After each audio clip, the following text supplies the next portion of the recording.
This was a lonely, brutal world for the already troubled girls who were exploited.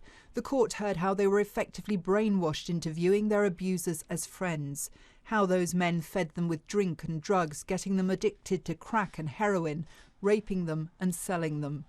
This young woman was one of the victims. She was just 12 when the men first approached her.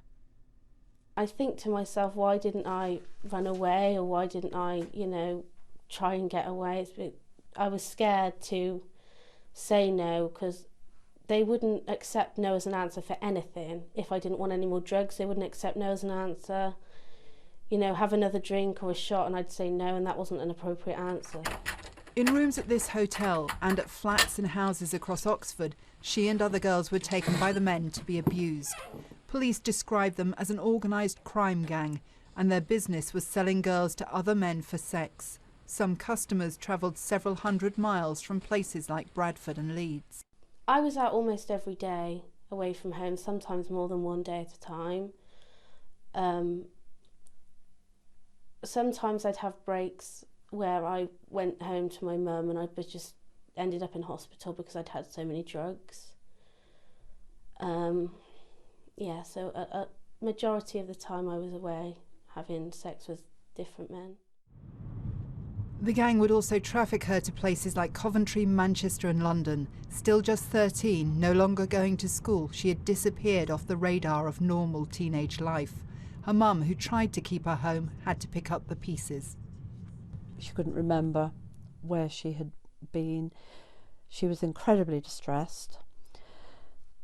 Sometimes still quite angry, but usually very distressed. And we would go home, and usually the first thing she wanted to do was sit on my knee, suck her thumb and pretend to be a baby.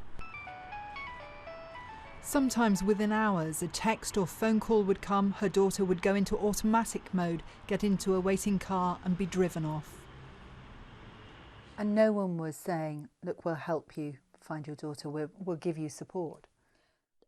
No one was saying that. In fact, I went round ringing, writing, speaking to every conceivable service I could think of in Oxfordshire, begging for help, and they almost all sort of closed the door in my face.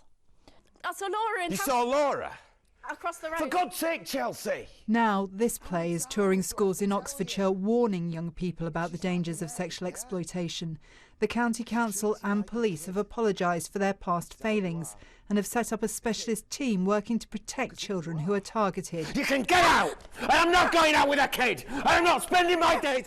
The hope is this case is a turning point. I'm glad I went to court and I'm glad I stood up against them because they can't do it anymore. I know there's other men, but these men can't do it anymore. And she hopes that will give others the strength to come forward if they're being exploited. Waking up that morning, I had absolutely no idea what had happened. I was in so much pain. It just upset me so much that I couldn't even remember what happened. And I was in so much pain. I was bruised, I was hurting. And then I found out I was pregnant, which was just a devastating blow which I wasn't expecting. My mum was very cross that I was pregnant. She sort of talked me into having an abortion because I was really still very young. I didn't want to tell her what had happened because I was so ashamed of myself that I'd been in that position, that I didn't even know what had happened or who the baby's father was. They destroy lives, you know. They tear your confidence away, make you feel dirty and used and betrayed.